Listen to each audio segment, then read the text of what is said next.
de Aarón. Entonces, aquí establece justamente que solo una vez, porque si entraba en otro día, moría. Aunque fuera el sumo sacerdote, moría. Podía entrar solo una vez y era el día del sacrificio del Yom Kippur. ¿Ya? Ok. Entonces, Hebreos 9:23.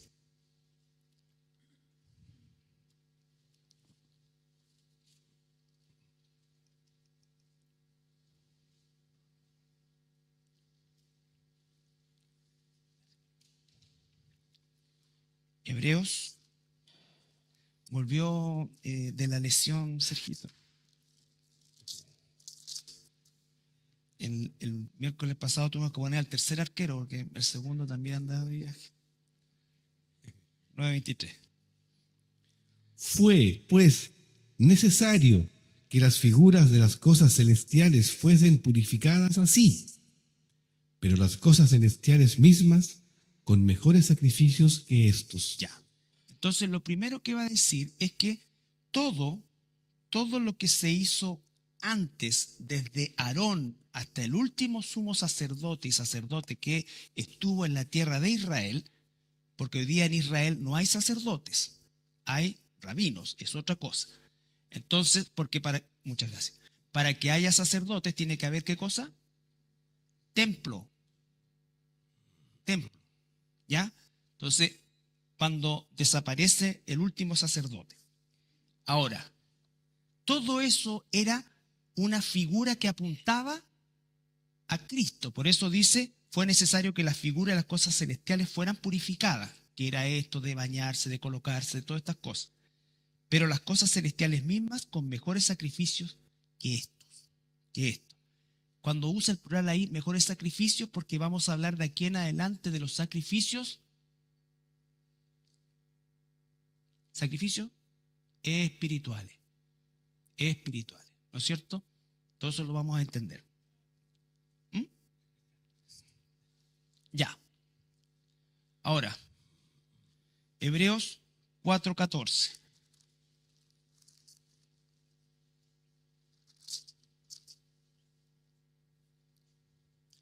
4:14 al 16.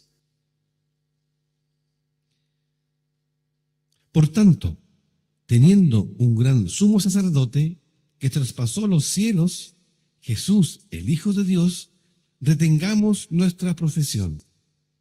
Porque no tenemos un sumo sacerdote que no pueda compadecerse de nuestras debilidades, sino uno que fue tentado en todo según nuestra semejanza, pero sin pecado.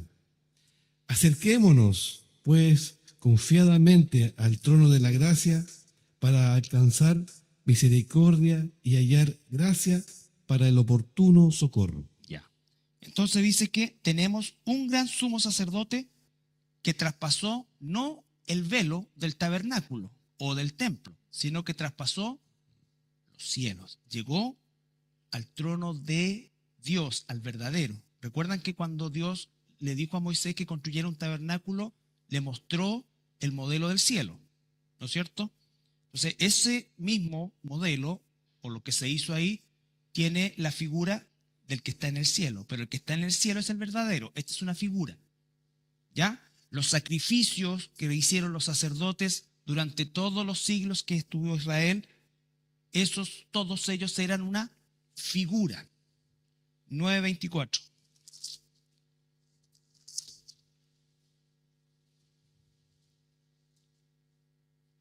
Porque no entró Cristo en el santuario hecho de mano, figura del verdadero, sino en el cielo mismo para presentarse ahora por nosotros ante Dios. Entonces no entró no atravesó el velo del tabernáculo, que era una figura, sino que atravesó el velo del cielo y llegó al verdadero.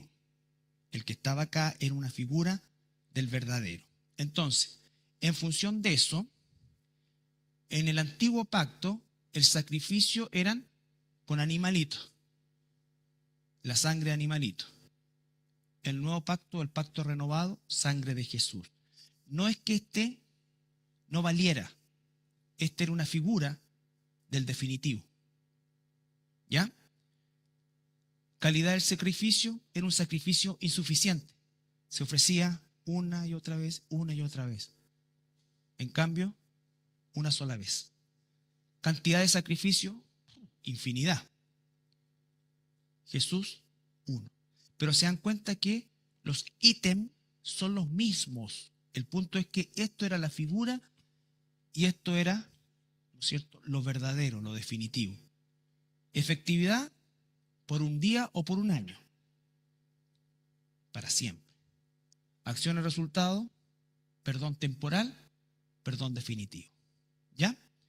Eso es el paralelo entre la figura y el cumplimiento verdadero. Todo esto apuntaba a esto. ¿Ya? Entonces, si dice la palabra que nosotros somos sacerdotes y que nuestro sumo sacerdote es Jesucristo, el modelo no ha cambiado. Lo que cambia es que ya no estamos en la figura, sino que estamos en lo verdadero, en lo definitivo. ¿Se entiende eso? Entonces nosotros no estamos, por eso es que hicimos el estudio de las raíces hebreas, porque esto no se eliminó, esto se cumplió y ahora se está cumpliendo como debía cumplirse, hacia dónde apuntaba.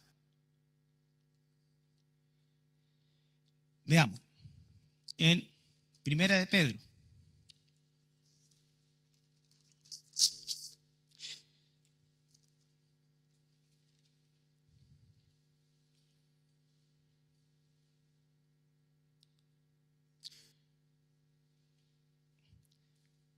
Antes de eso, perdón, sí, lee eso primero.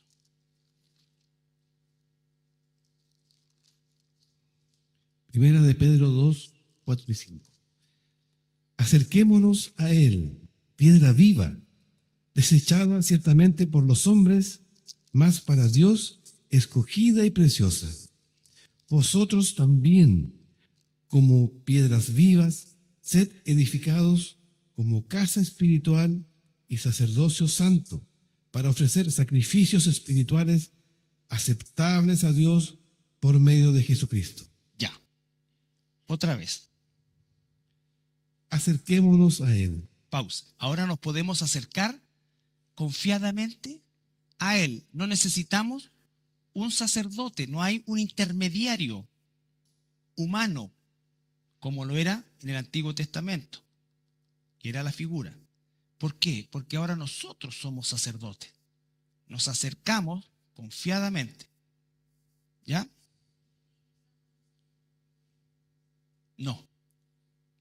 No es el intermediario. Él es, como quien dice, el canal. Es lo que nos une, pero el intermediario es Cristo. Acerquémonos a él, piedra viva, desechada ciertamente por los hombres, mas para Dios escogida y preciosa. Ya, ese es Cristo. Vosotros también, como piedras vivas, sed edificados como casa espiritual. Pausa. ¿A qué hace alusión eso?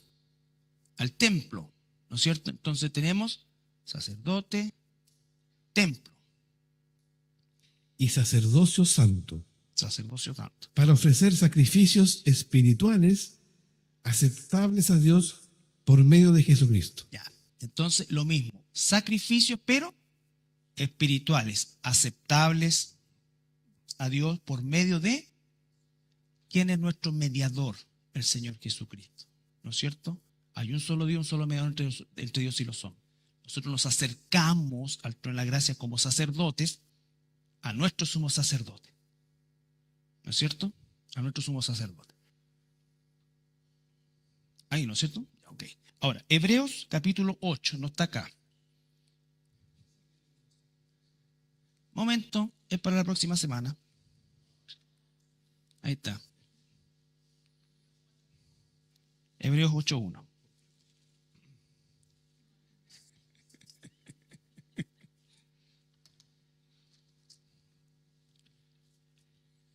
Ahora bien, el punto principal de lo que venimos diciendo es que tenemos tal sumo sacerdote, Hasta el 5. el cual se sentó a la diestra del trono de la majestad en los cielos, Ya, ese es Jesucristo, ¿no es cierto? ministro del santuario y de aquel verdadero tabernáculo que levantó el Señor, y no el hombre. ¿Se dan cuenta? O sea, en el cielo está el verdadero tabernáculo. Allá está Cristo. Porque todo sumo sacerdote está constituido para presentar ofrendas y sacrificios, por lo cual es necesario que también éste tenga algo que ofrecer. Ahí se está refiriendo a todos los sumos sacerdotes que pasaron en la historia, que siempre tenían que hacer un sacrificio primero por ellos y después hacer el sacrificio de expiación. Así que si estuviese sobre la tierra, ni siquiera sería sacerdote, habiendo aún sacerdotes que presentan las ofrendas según la ley, los cuales sirven a lo que es figura y sombra de las cosas celestiales, como se le advirtió a Moisés cuando iba a erigir el tabernáculo, diciéndole: mira, haz todas las cosas conforme al modelo que se te ha mostrado en el monte. El 6. Pero ahora, tanto mejor ministerio es el suyo, cuanto es mediador de un mejor pacto establecido sobre mejores promesas. Ya, entonces esa es la comparación entre la figura, que eran todos los sacerdotes, que primero los sumos sacerdotes, que primero tenían que ofrecer un sacrificio por él y luego de expiación por el pueblo. Entonces ahora Cristo, lo que quiero con esto, hermanos, recordarles es que no ha desaparecido ni el templo, ni el tabernáculo, ni el sumo sacerdote, ni el sacerdocio. No es ajeno a nosotros, por eso es que nosotros estudiamos las raíces hebreas, porque nos llamamos cristianos y como que vemos todo eso ajeno. ¿Se entiende? Todo lo vemos como ajeno. Pero el modelo del sacerdocio, del templo, está vigente. El punto es que está cumplido en Cristo. Él es nuestro sumo sacerdote. Él está en el cielo, en el templo verdadero, del cual sacó el modelo Moisés, pero allá está el verdadero, está sentado a la diestra del Padre, y nosotros somos sacerdotes, que ofrecemos ahora sacrificios espirituales, agradables a Dios, que lo veremos el próximo miércoles. ¿Ya?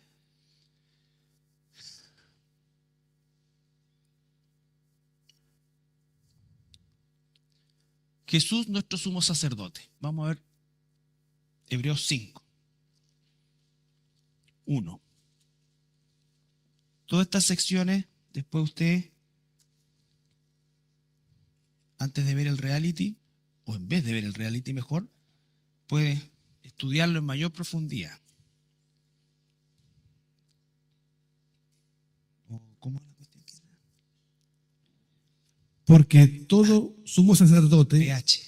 tomado de entre los hombres es constituido a favor de los hombres en los que a Dios se refiere, para que presente ofrendas y sacrificios por los pecados,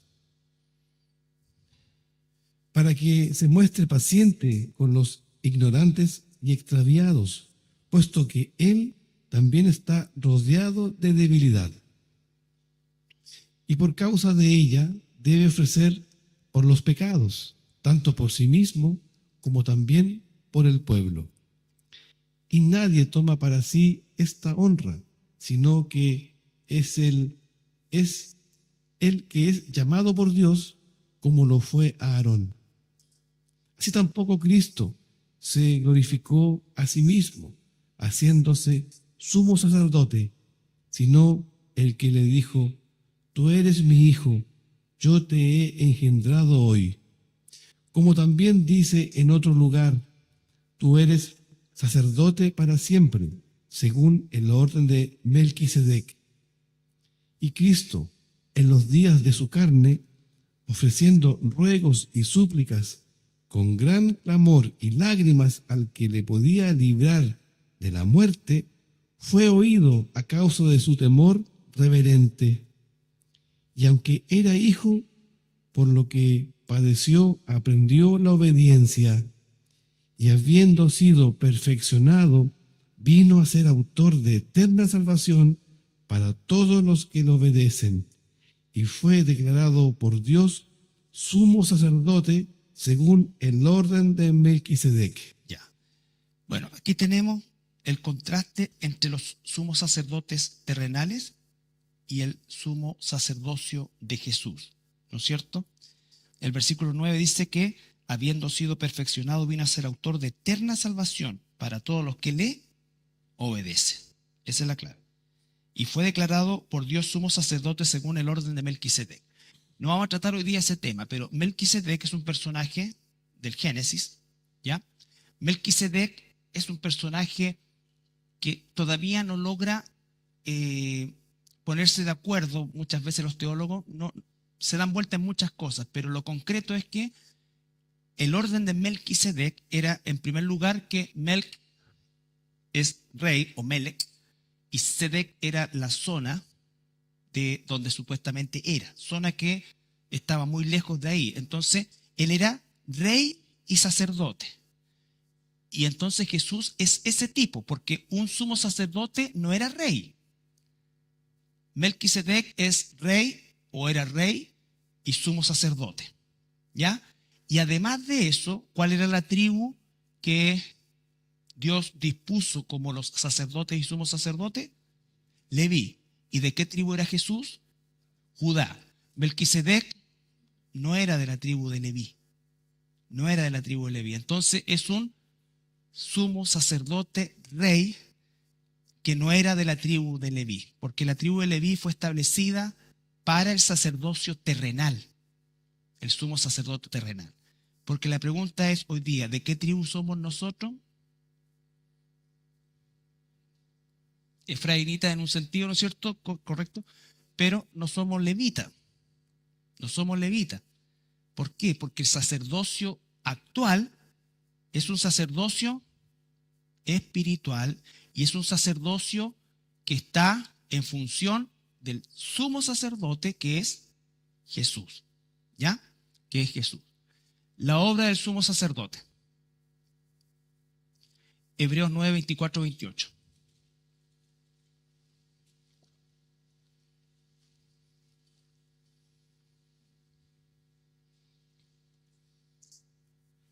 Porque no entró Cristo en el santuario hecho de manos, figura del verdadero, sino en el cielo mismo para presentarse ahora por nosotros ante Dios.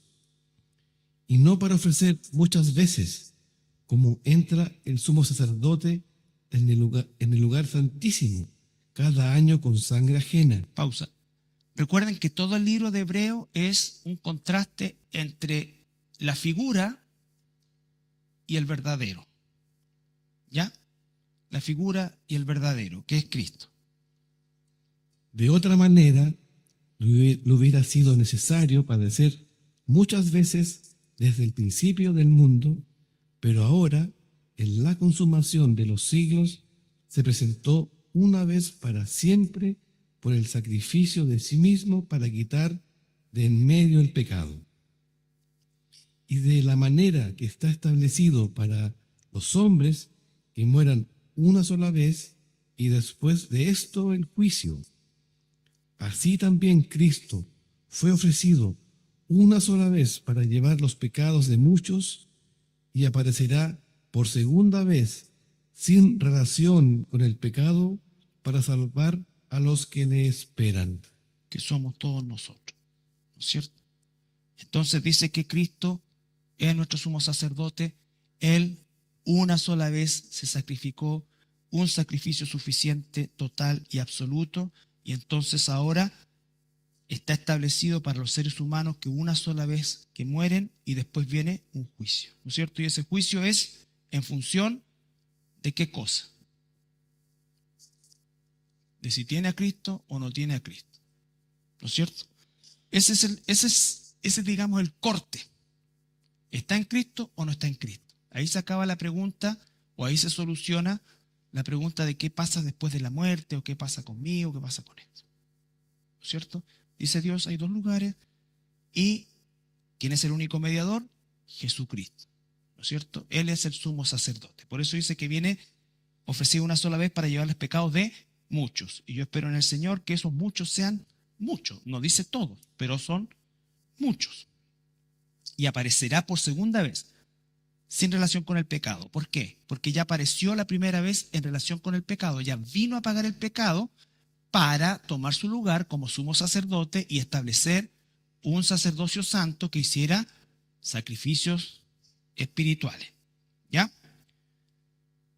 Entonces no es, ustedes saben, o si no saben, el catolicismo romano considera en su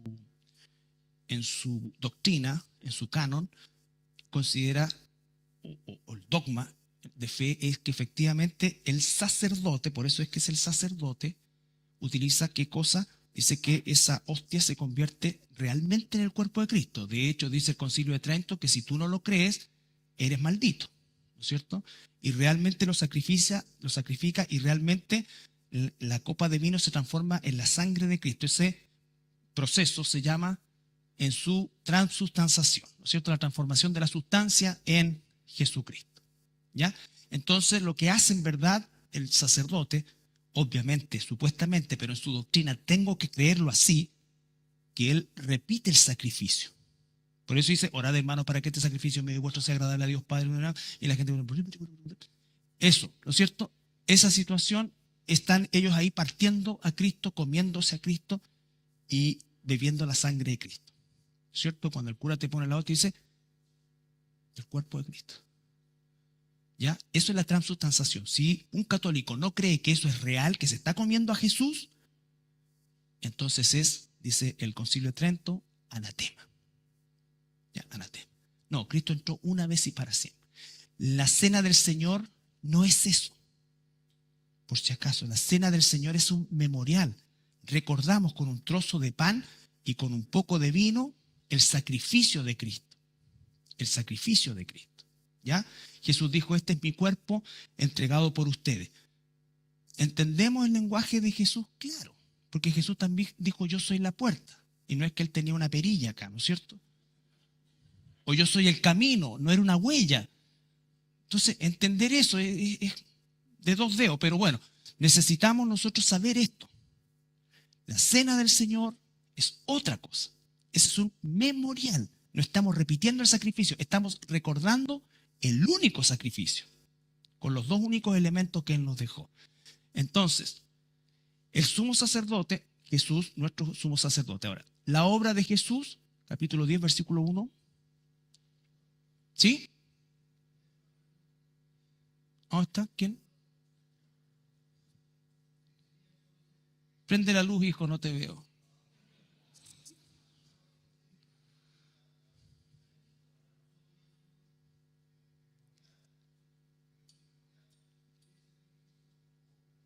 No, memorial nomás. La pregunta es si el...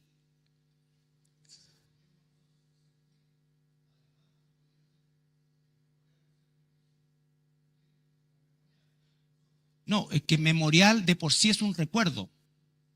No es repetir el hecho.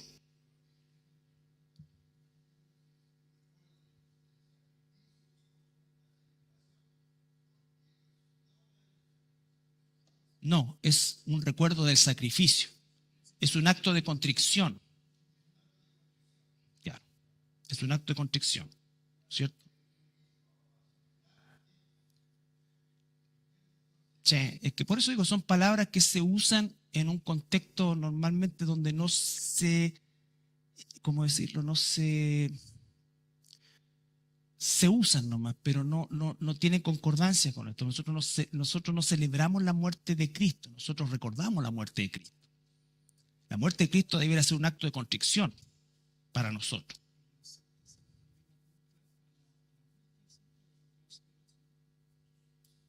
No, dice anunciar, anunciar. Claro, pero el acto mismo de cuando Jesús dice, este es mi cuerpo y esta es mi sangre, se está refiriendo al sacrificio. Por extensión entendemos la resurrección, todo eso, pero la pregunta es específicamente el momento de comer ese trozo de pan y tomar ese poco de vino. Ese es un memorial de lo que Cristo hizo por mí. Aunque sé que está vivo y aunque sé que, por supuesto que sí.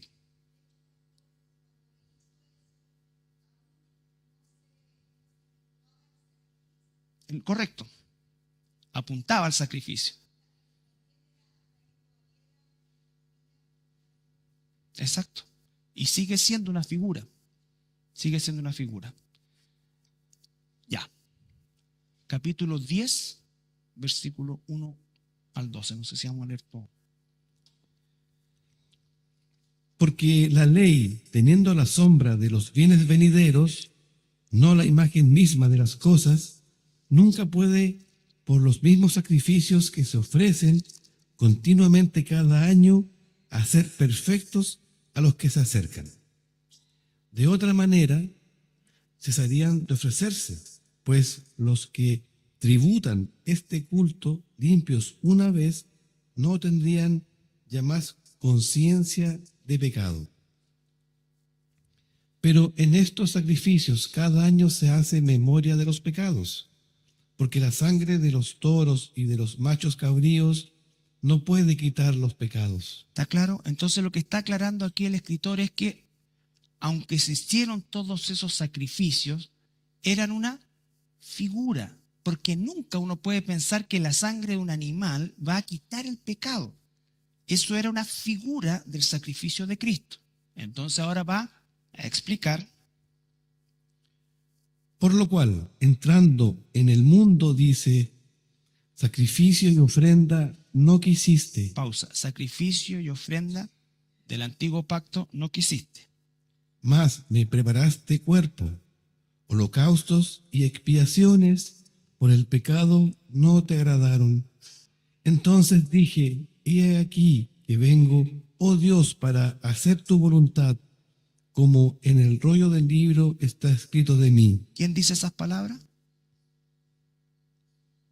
Jesús. Jesús, ¿no es cierto?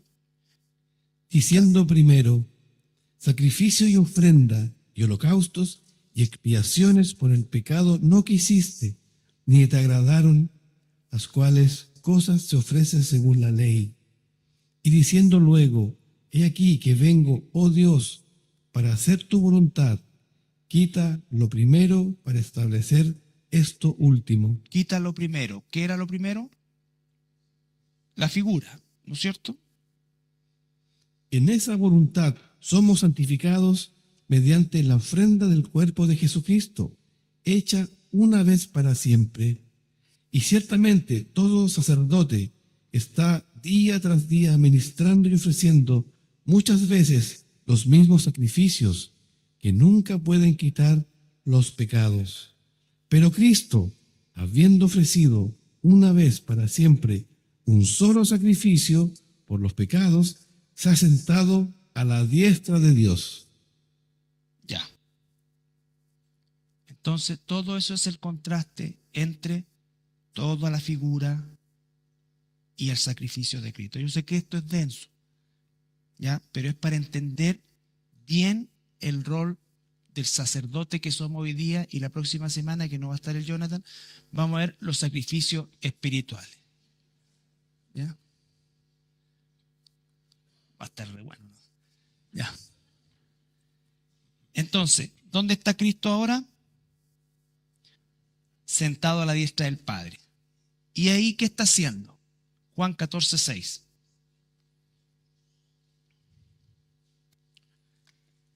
Él es nuestro sumo sacerdote y sigue intercediendo. ¿Por quiénes? ¿Por quiénes? Por nosotros. Ahora, nosotros somos sacerdotes. ¿Por quién intercedemos? Por los inconversos. Hay pueblo de Dios allá afuera. ¿Quién intercede por ellos? Tú tienes una lista de personas que no conocen al Señor y tienes que interceder por ellos. Intercedes delante del Padre a través de nuestro sumo sacerdote, que es el Señor Jesucristo. Ese es uno de los sacrificios espirituales más importantes que tenemos que hacer nosotros. Doblar nuestra rodilla cada día y poner delante de Dios a todos aquellos que no conocen al Señor. como quizás alguien lo hizo por nosotros. ¿Ya? Porque Cristo no está intercediendo por el mundo. Él ya sacrificó para que del mundo salieran sus ovejas y nos dejó a nosotros en este mundo para ser, ya vimos, embajadores, y estamos entendiendo un poco el concepto del sacerdote. El embajador es el que muestra cómo es Jesús, pero el sacerdote es el que intercede por los miles, millones que todavía quedan en este mundo, porque si no quedara todavía ovejas de Dios en este mundo, nosotros ya no estaríamos acá y el mundo no existiría. Y estaríamos viviendo en la Nueva Jerusalén. Entonces todavía hay gente allá. ¿Tienes tú un listado de inconversos por los cuales intercede al Padre? Si no lo tienes, tenlo. Hazlo. El sacerdote no intercedía por sus cosas. El sacerdote recibía a los animalitos y sacrificaba por los que del pueblo que venían a buscar el perdón de Dios. Porque el Señor, ¿qué nos dice ahora a nosotros? Busca el reino de Dios. Eso, busca el reino de Dios y su justicia. Y todo lo demás, lo que necesite, yo lo sé.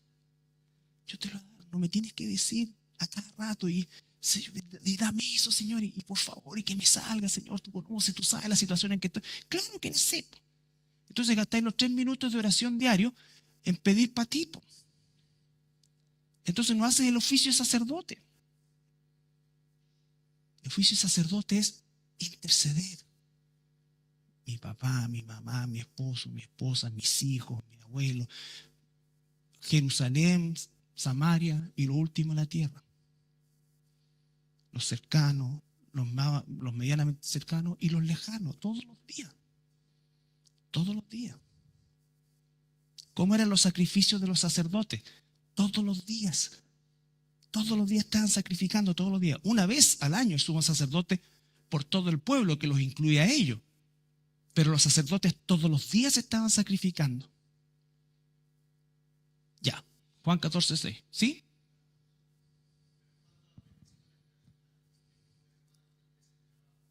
También. Absolutamente. No. No, si se puede pedir, por supuesto, la intercesión entre hermanos, ¿no es cierto? Pero, ¿qué es lo que hicimos años atrás? Y nació así como que... ¿Qué pasa? Sergito me pasaba su listado de inconversos. Y yo le pasaba mi listado de inconversos. Entonces yo confiaba en que él todos los días iba a orar por ellos. Y él confiaba que yo todos los días iba a orar por los de él. ¿No es cierto? Partimos como con 20, 30 y después quedamos Sergito y yo. No, si hubieron algunos. Es porque en el fondo es nuestro pensamiento humano, egoísta, que ¿en qué sentido? O sea, sí, bueno, te pido por la abuelita de Sergito. No tengo idea quién es, pero Señor, bueno, tú la conoces. No, sino que realmente ponerle corazón a esto. No hacer un acto religioso, sino que realmente empezar a cambiar tu corazón de orar por personas que son importantes para mi hermano y que yo quiero que él vea el gozo del Señor de ver convertida a su familia, a las personas que ama. ¿Me entiendes? Como una forma. Como una forma, porque nosotros pedimos por nosotros nomás. Y tenemos que ser sinceros y honestos. La gran mayoría de las cosas. Ahora sí, si un hermano tiene un problema de salud, tiene un problema de trabajo, claro. Pero no es un motivo de constante. ¿Por qué? Porque en el fondo, si yo me enfermo y ustedes oran por mí, ya está bien, oramos. Se sanó o no, ok, entonces el Señor sabrá. Sí. ¿Me entiendes? Si no te trata, Señor, y sánalo, y sánalo, y sánalo. Y hacemos una cadena de oración para que lo sane. No, porque a lo mejor el plan de Dios es que me muera de esa enfermedad o que me sane, no sé. ¿Es lícito pedir eso? Claro. Pero por los inconversos sí, pues hasta que se conviertan. Los vea yo o no los vea yo. ¿Se entiende? Por eso que acá no hacemos ni yo pido, alguien me preguntó, hoy no hay un papelito para las peticiones de oración. No, le dije yo. Iba a ver. Cuando los pedíamos, porque hemos pasado por todo, cuando los pedíamos, entonces tú empezabas a leerlo, yo decía, Sí, desde, no voy a decir nada, pero de lo más inverosímil, ¿cierto? Hasta una esposa por ahí. Llamé al hermano y le dije, hermano, recapacite. Ya, Romanos 8:34. Pobrecita la Adrianita. ¿Ah? Pobrecita, si se sienta delante del hermano. Sí. Sí. ¿Ah? Juan 14:6, sí. Apúrate, Sergito. Jesús le dijo, yo soy el camino y la verdad y la vida. Nadie viene al Padre sino por mí. Nadie va a llegar al Padre sino por Jesús. Ese es el primer punto. ¿Ya? Por lo tanto, nosotros, Él lo está diciendo, como decía mi hermana Sole, antes de la cruz. ¿Ya? Nosotros hoy día sabemos, porque tenemos toda la historia, que se cumplió todo.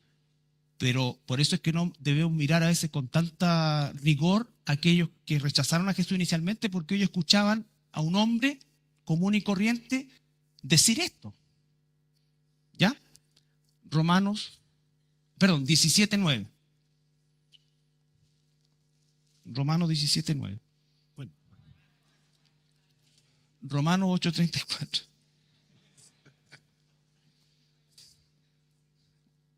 Juan 17:9.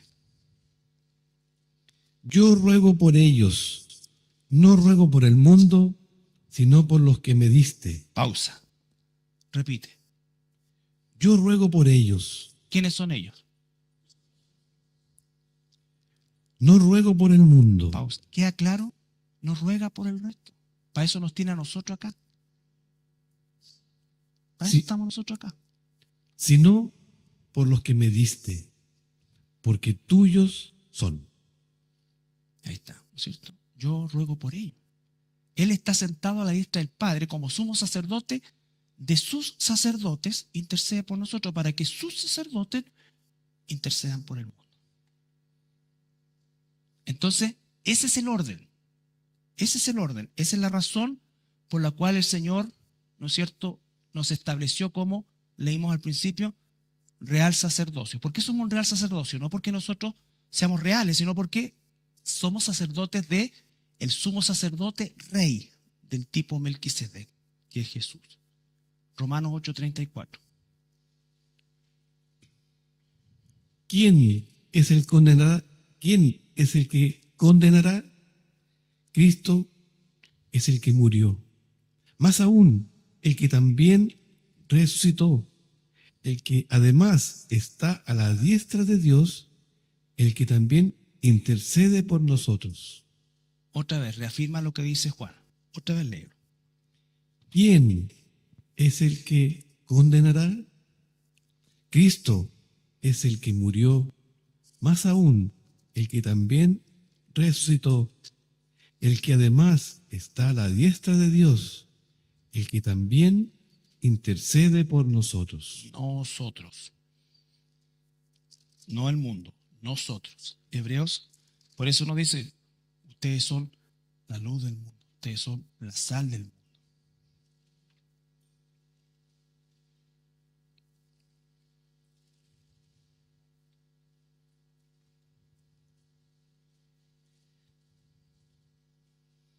Hebreos 7:25. Por lo cual puede también salvar perpetuamente a los que por él se acercan a Dios, viviendo siempre para interceder por ellos. Ahí se está refiriendo a Jesús. Todo el capítulo 7 habla del sacerdocio de Melquisedec en la persona de Jesucristo. Y dice, por lo cual puede también Jesús salvar perpetuamente a los que por él, Jesús, se acercan a Dios, viviendo él siempre para interceder por ellos, nosotros. Primera de Juan 2:1.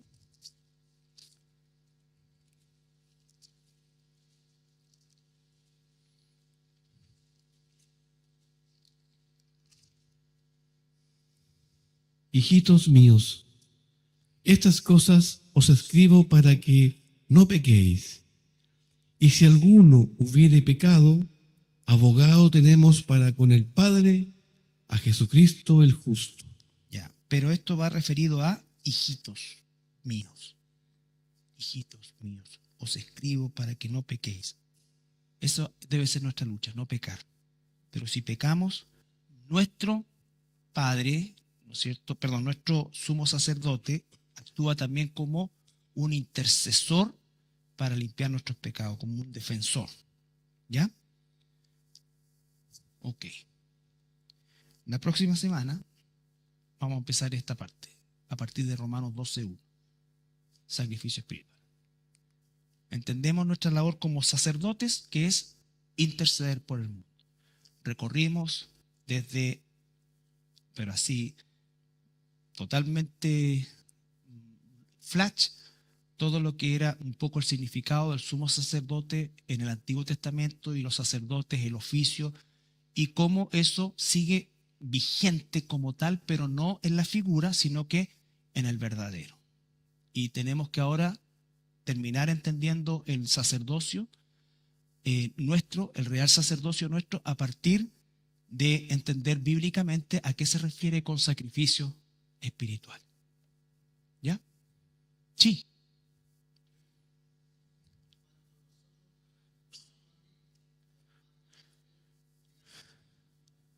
Sí. Inmediatamente viene todo listo. Sí, todo viene junto. Todo viene junto. No hay etapas. Lo que pasa es que vamos desarrollando en el proceso, pero nos ha dado ya todo lo que necesitamos para la vida y la piedad. Entonces, todo viene ahí. ¿Ya? Ya. Cerquita.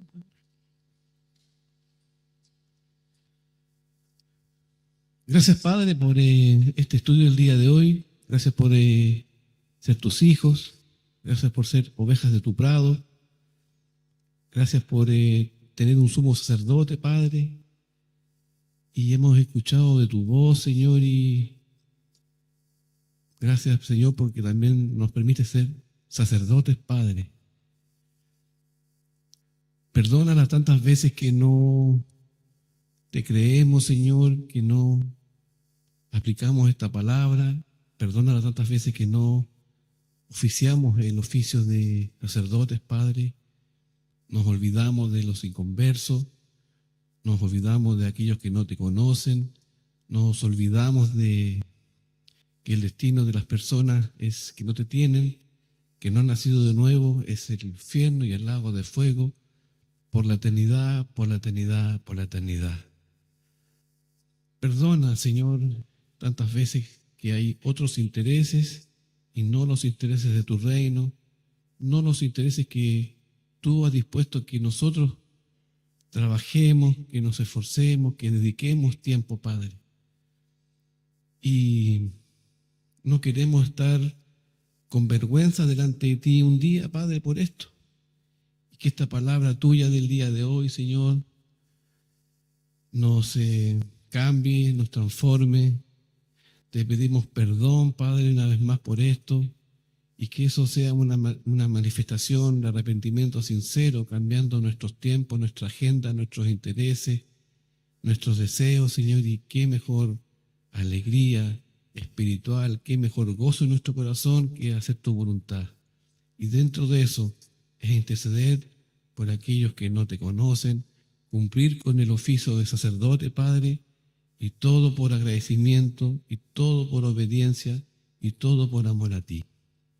Señor, que hagamos esa lucha espiritual, matando la carne de nuestros deseos, de nuestros anhelos, Señor, porque tú los conoces, Señor, y los dejamos rendidos a ti, pero ciertamente la alegría de cumplir un rol que nadie más que los hijos tuyos pueden hacer, de interceder por aquellos que no te conocen, que no han nacido de nuevo. Padre Santo, que esta palabra tuya nos anime, nos exhorte, nos redarguya para cambiar nuestra forma de pensar, también nuestra forma de vivir, que podamos ordenar nuestra agenda, nuestros tiempos, Padre, y aunque sea un poquito tiempo, Padre, que sea enfocado no en nuestros intereses, sino que en la vida eterna de las personas que no te conocen, Padre. Obra por medio de tu Espíritu Santo, que esta palabra tuya sea de aliento y también de desafío, y que lo podamos aplicar en nuestra vida, y todo para la gloria de Cristo. Gracias, Padre, una vez más por tu palabra. Dejamos esta oración a tus pies y no se enoje, mi Señor. Te pedimos que de verdad nos puedas perdonar y que nos puedas transformar a la imagen de Cristo. En el nombre de Jesús. Amén.